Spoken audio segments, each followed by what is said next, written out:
त्या पवार साहेबांनी त्यांना एवढं दिलं, त्या पवार साहेबांना पण त्या सोडून चालल्या गेल्यात. तशा लोकांना मला असं वाटतं फार महत्त्व देण्याची गरज नाही, कारण बाप बदलणाऱ्यापैकी त्या आहेत आणि बाप बदलणं त्यांना फार सोपं आहे. कारण पहिले आदरणीय पवार साहेबांसोबत होत्या, त्यांच्यानंतर सुप्रियाताई सुळेंमुळे त्या आज ज्या मोठ्या झालेल्या आहेत, त्या सुप्रियाताई सुळेंवरती पण टीका करायला कमी करत नाहीत. ते ज्यांनी भरपूर दिलं त्यांच्या त्या होऊ शकत नाहीत, तर त्या जनतेच्या काय होणार आहे. ज्यांना स्वतःचं कर्तृत्व नाही आहे, मग वडिलांचं नाव पुढे घेऊन जाऊन मतदारसंघ सुरक्षित असलेला मतदारसंघही ज्यांना लढता आला नाही, त्यांनी अशी वक्तव्य करू नयेत. त्याच्यामुळे मी असेल, आम्ही चंद्रकांत दादा असेल, आम्ही संघटनेतून आलो आहे, चळवळीतून आलो आहे, रस्त्यावर आंदोलन करून आलो आहे, जनतेसाठी काम करून आलो आहे. त्याच्यामुळे आम्हाला 1,500ची किंमत आहे.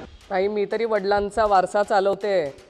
आपण सोशल मीडियावरती तुमच्या प्रत्येक वक्तव्याच्या खाली ज्या कमेंट्स येतात ना, त्या कमेंट्स वाचल्या तर तुम्हाला कळेल की लोकांना तुम्ही काय म्हणून राजकारणात आहात. त्याच्यापेक्षा माझ्या वडिलांच्या वारशावरती मी काम करते याचा मला अभिमान आहे, आनंद आहे की माझ्या वडिलांचाच वारसा करून मी पुढे गेलेली आहे. पण त्या कमेंट्स तुम्ही नक्की वाचा, ज्या कमेंट्सवरती की खाली तुमच्या वक्तव्यावरती त्या येतात ना, त्या वाचा, नक्की तुम्हाला कळेल, तुमचं राजकारणातलं अस्तित्व तुम्हाला कळेल. 99 पासून आमचं चिन्ह घड्याळ आहे, आम्ही पक्ष नाही बदललेला.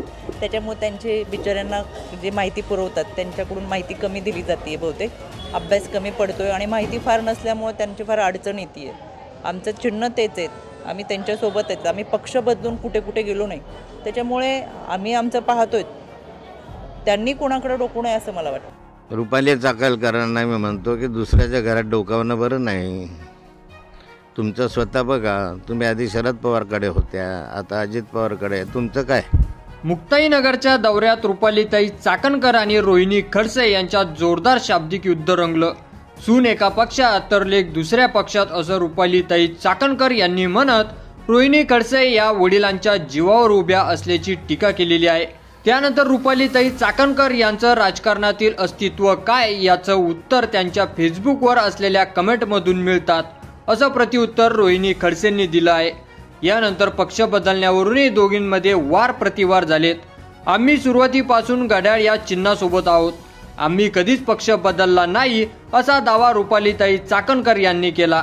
दुसऱ्यांच्या घरात डोकवणं बरं नाही असं वक्तव्य करत एकनाथ खडसे यांनी रुपालीताई चाकणकर यांना खोचक टोला लगावलेला आहे.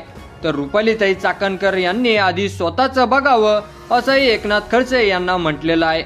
दुसऱ्यांच्या घरात डोकावणं बरं नाही, पहिले आपलं पाहावं. आपणही पहिल्या शरद पवार गटाकडे होत्या, नंतर अजित पवार यांच्याकडे आहात असं एकनाथ खडसे यांनी म्हटलेलं आहे. त्यानंतर रोहिणी खडसे म्हणाल्या की यांना बाप सुद्धा बदलण्याची सवय झालेली आहे. की या व्हिडिओवर तुमचं मत कमेंट बॉक्समध्ये लिहायला अजिबात विसरू नका आणि असेच नवीन व्हिडिओ पाहत राहण्यासाठी आपल्या मराठी एल्गार या युट्यूब चॅनलला सबस्क्राईब करा. धन्यवाद.